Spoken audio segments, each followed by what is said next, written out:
These are the quick step-by-step instructions on how to pair your new key fob with your vehicle. In this particular case, this is a Toyota Highlander 2006. These are the step-by-step instructions. First of all, you need to make sure that your car door is open like this, and you need one of the master keys.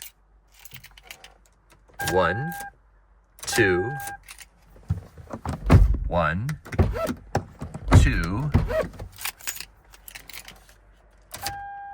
1, 1, 2, in, close, on, off. Nice. Now we're in pairing mode. Go over here, hold both of these buttons down for about 1.5 seconds. Hey!